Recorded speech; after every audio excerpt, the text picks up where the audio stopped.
voice over tayo for today's video kasi nga nakakaya naman magsasalita ka dito bagong salta ka sa isang lugar. So guys, by the way, nandito kami ngayon sa Taytay. So ayan na, si Bossing bit-bit niya na yung kahoy niya and while for me, ako lagi bit-bit oy. Init eh. Ha? Loy. So grabe guys, galit na galit si Haring Araw. Grabe ang init, sobrang init guys.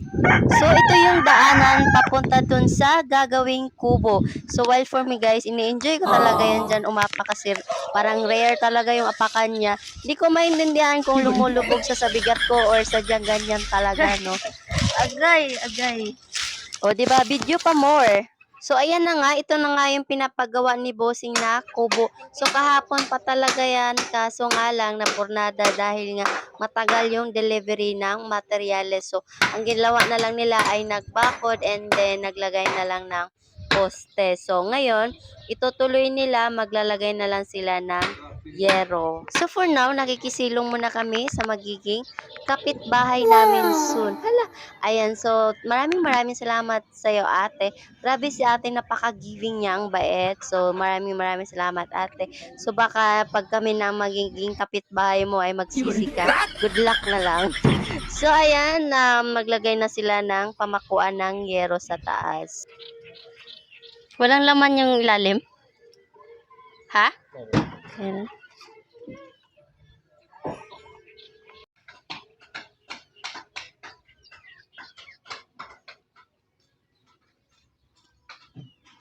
Saan nga galing, Loy? Oh, kailan daw deliver? Bukas pa? Bukas pa daw?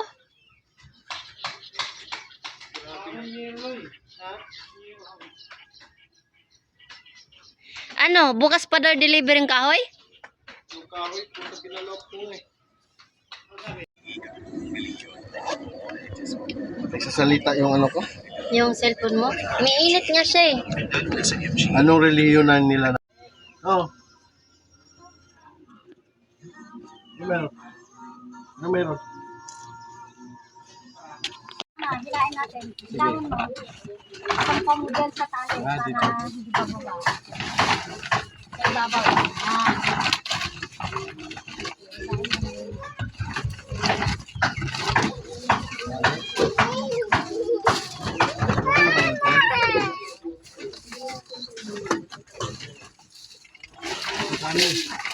Sabit.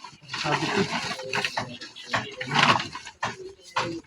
Okay na siguro yan eh.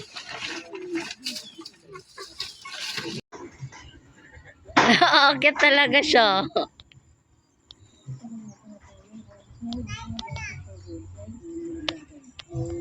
So, ganyan ka muna as of now. So, ayan guys. Yan lang muna for today's video. Thank you for watching.